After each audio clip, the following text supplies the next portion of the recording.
राधे कृष्णा देवी और सज्जनों, आज मैं आपको सुनाने वाला हूँ श्रावण मास महात्म्य के चौथे दिन की कथा अर्थात चौथा अध्याय। इस अध्याय में धारणा पारणा मासोपवास व्रत और रुद्रवर्ती व्रत वर्णन में सुगंधा का आख्यान का वर्णन किया गया है। तो आइए सुनते हैं। ईश्वर बोले, हे सनत कुमार, अब मैं धारण पारण व्रत का वर्णन करूंगा। प्रतिपदा के दिन से आरंभ करके सर्वप्रथम पुण्याह वाचन कराना चाहिए। इसके बाद मेरी प्रसन्नता के लिए धारण पारण व्रत का संकल्प करना चाहिए। एक दिन धारण व्रत करें और दूसरे दिन पारण व्रत करें। धारण में उपवास तथा पारण में भोजन होता है। श्रावण मास के समाप्त होने पर सबसे पहले पुण्याह वाचन कराना चाहिए।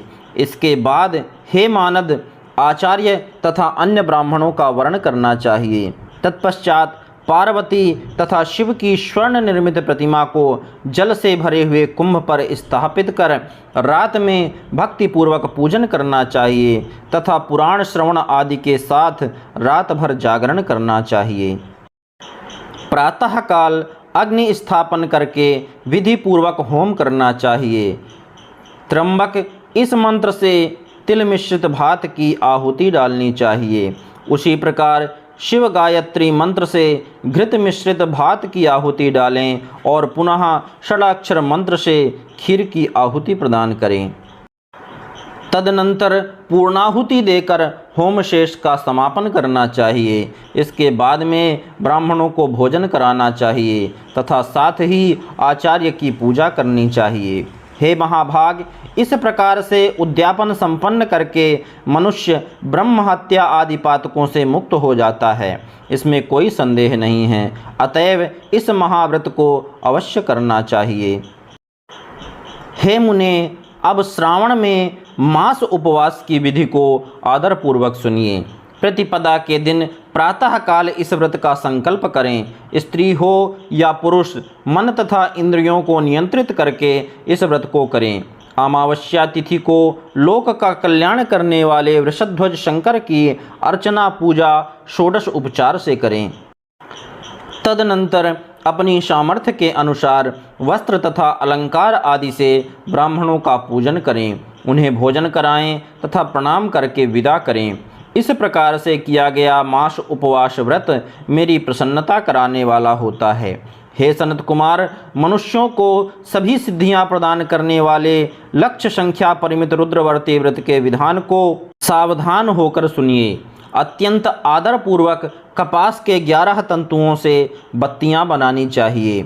वे रुद्रवर्ती नाम वाली बत्तियां मुझे प्रसन्न करने वाली हैं। मैं श्रावण मास में भक्तिपूर्वक दीवान के देव गौरीपति महादेव का इन 1 लक्ष संख्या वाली बत्तियों से नीराजन करूँगा।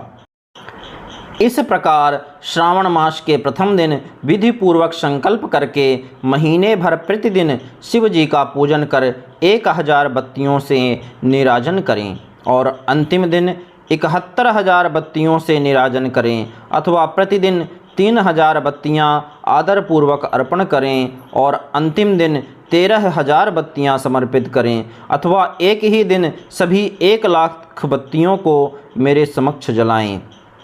प्रचुर मात्रा में घृत में भिगोई जो स्निग्ध बत्तियां होती हैं वे मुझे प्रिय हैं। तत्पश्चात मुझ विश्वेश्वर का पूजन करके कथा श्रवण करें। सनत कुमार बोले, हे देवदेव, हे जगन्नाथ, हे जगदानंद कारक, कृपा करके आप मुझे इस व्रत का प्रबंध बताएं।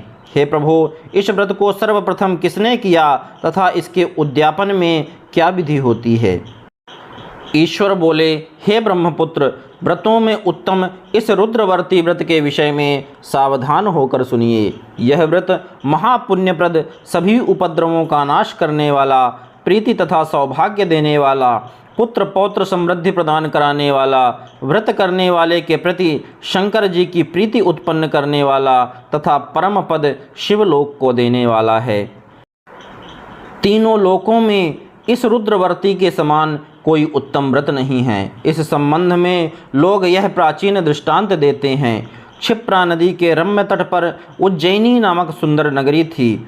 उस नगरी में सुगंधा नामक एक परम सुंदरी वीरांगना थी।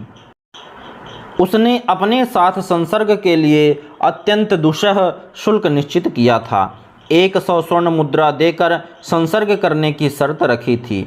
उस सुगंधा ने युवकों तथा ब्राह्मणों को भ्रष्ट कर दिया था। उसने राजाओं तथा राजकुमारों को नग्न करके उनके आभूषण आदि लेकर उनका बहुत तिरस्कार किया था। इस प्रकार उस सुगंधा ने बहुत लोगों को लूटा था। उसके शरीर की सुगंध से कोस भर का स्थान सुगंधित रहता था।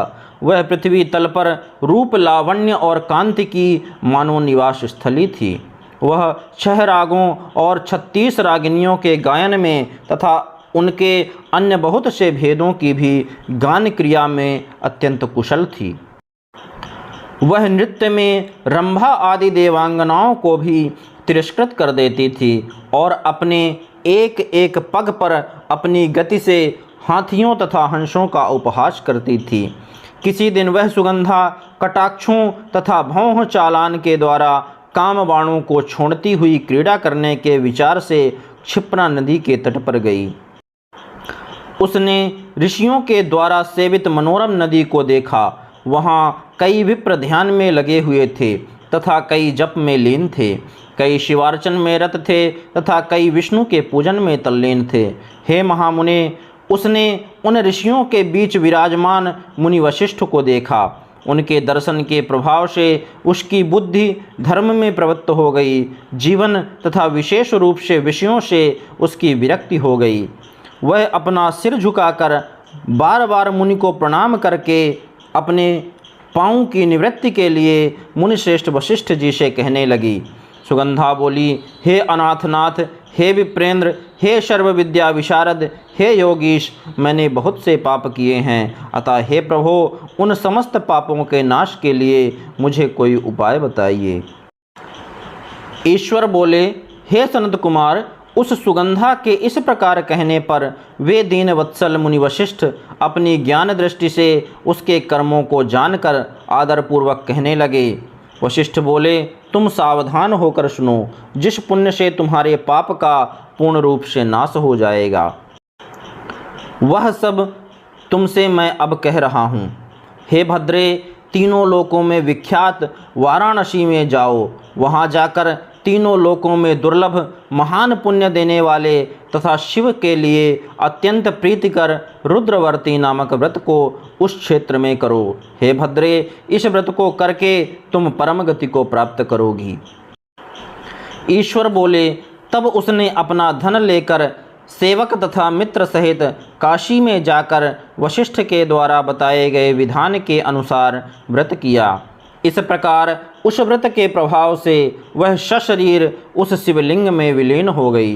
हे सनत कुमार, इस प्रकार जो स्त्री इस परम दुर्लभ व्रत को करती है, वह जिस जिस अभीष्ट पदार्थ की इच्छा करती है उसे निःसंदेह प्राप्त करती है। हे सुव्रत, अब आप माणिक्यवर्तियों का महात्म्य सुनिए। हे विप्रेंद्र, उन माणिक्यवर्तियों के व्रत से स्त्री मेरे अर्ध आसन की अधिकारिणी हो जाती है और महाप्रलय पर्यंत वह मेरे लिए प्रिय रहती है। अब मैं इस व्रत की संपूर्णता के लिए उद्यापन का विधान बताऊंगा। चांदी की बनी हुई नंदीश्वर की मूर्ति पर आसीन सुवर्ण में भगवान शिव की पार्वती सहित प्रतिमा को कलश पर स्थापित करना चाहिए और विधि के साथ पूजन करके रात्रि में जागरण करना चाहिए। इसके बाद प्रातःकाल नदी में निर्मल जल में विधिपूर्वक स्नान करके 11 ब्राह्मणों सहित आचार्य का वर्ण करना चाहिए। तत्पश्चात रुद्र सूक्त से अथवा गायत्री से अथवा मूल मंत्र से घृत, खीर तथा बिल्व पत्रों का होम करना चाहिए। इसके बाद पूर्णाहुति होम करके आचार्य आदि की विधिवत पूजन करनी चाहिए तथा सपत्नीक 11 उत्तम विप्रों को भोजन कराना चाहिए। हे सनत कुमार, जो स्त्री इस प्रकार से व्रत करती है वह समस्त पापों से मुक्त हो जाती है। तत्पश्चात विधान पूर्वक कथा सुनकर स्थापित की गई समस्त सामग्री ब्राह्मण को दे देनी चाहिए। इससे निश्चित रूप से 1000 अश्वमेघ यज्ञों का फल प्राप्त होता है।